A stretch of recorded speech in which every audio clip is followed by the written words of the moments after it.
அனைவருக்கும் வணக்கம். Welcome to our channel பொற்காலம். புதிய வருமான வரிச் சட்டம் 2025 இன்று ஏப்ரல் 1ஆம் தேதி 2026 முதல் அமலுக்கு வருகிறது.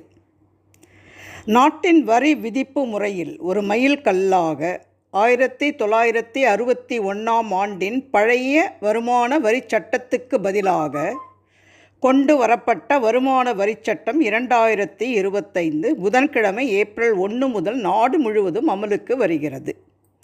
இந்த புதிய வருமான வரிச் சட்டத்தின் சிறப்புகளை பற்றியும் இத்துடன் பட்ஜெட்டில் அறிவிக்கப்பட்ட புதிய வரி விதிப்புகள் மற்றும் சலுகைகளும் புதன்கிழமையே தொடங்கும் புதிய 2026-27 நிதியாண்டு முதல் நடைமுறைக்கு வருகின்றன. சாமானிய மக்கள் முதல் பெரிய நிறுவனங்கள் வரை தாக்கத்தை ஏற்படுத்தக்கூடிய முக்கிய மாற்றங்கள் என்னென்ன அப்படின்றது தான் இந்த பதிவில் நம்ம பார்க்க போகிறோம். இந்த பதிவை பார்க்குறதுக்கு முன்னாடி இது வரைக்கும் எங்கள் சேனலை சப்ஸ்கிரைப் செய்து விட்டீர்களா?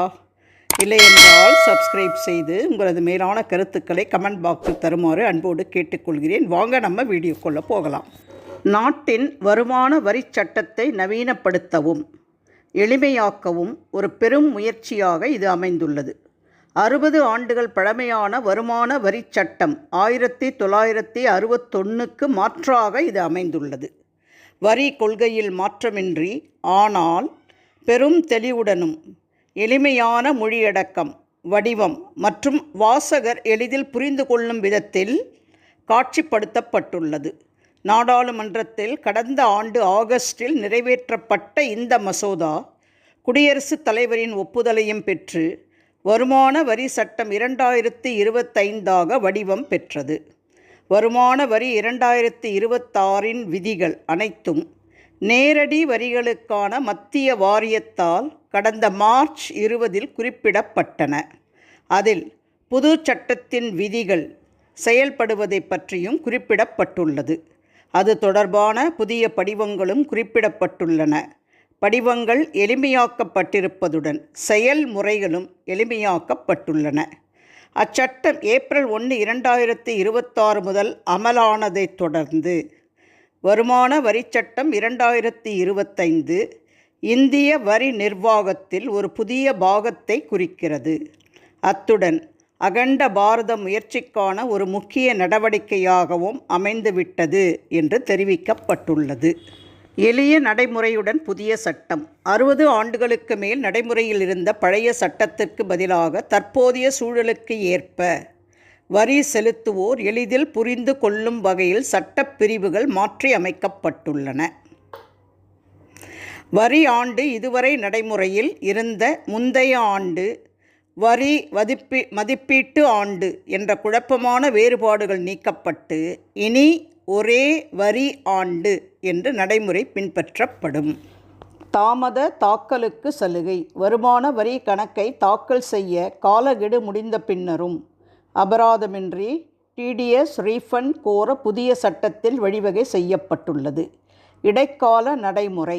வரும் ஜூலைக்குள் தாக்கல் செய்யப்படும் 2025-26 நிதியாண்டுக்கான கணக்குகள் பழைய சட்டத்தின்படியே கையாளப்படும். ஜூன் முதல் செலுத்தப்படும் முன் பண வரி புதிய சட்டத்தின் கீழ் அமையும். F&O வர்த்தகம். ஊக வணிகத்தை குறைக்க வரி உயர்வு.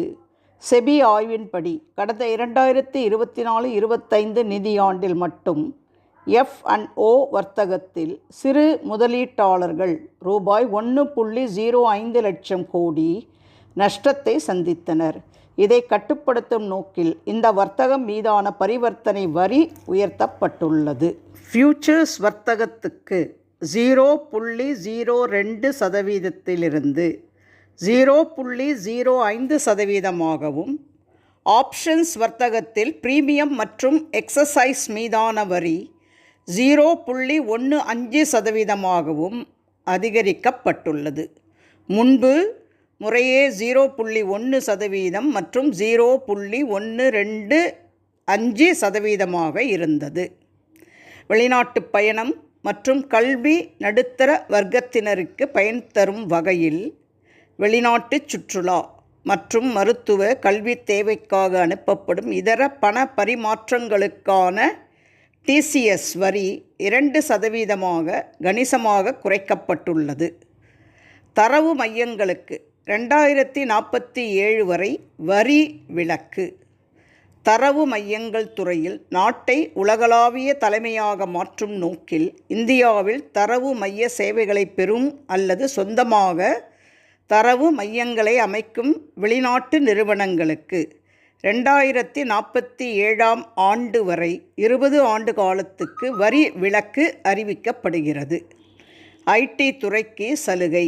மென்பொருள் ஏற்றுமதி மற்றும் ஐடி நிறுவனங்களுக்கான சேஃப் ஹார்பர் வரம்பு ரூபாய் 300 கோடியிலிருந்து ரூபாய் 2000 கோடியாக உயர்த்தப்பட்டுள்ளது.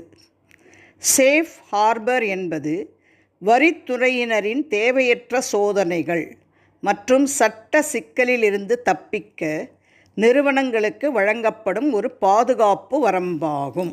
இந்த பதிவிலிருந்து புதிய வருமானச் சட்டம் 2025 சிறப்பு அம்சங்கள், புதிய வரி விதிப்புகள், சலுகைகள் மற்றும் முக்கிய மாற்றங்கள் அனைத்தையும் நீங்கள் தெரிந்து கொண்டிருப்பீர்கள் என்று நினைக்கிறேன்.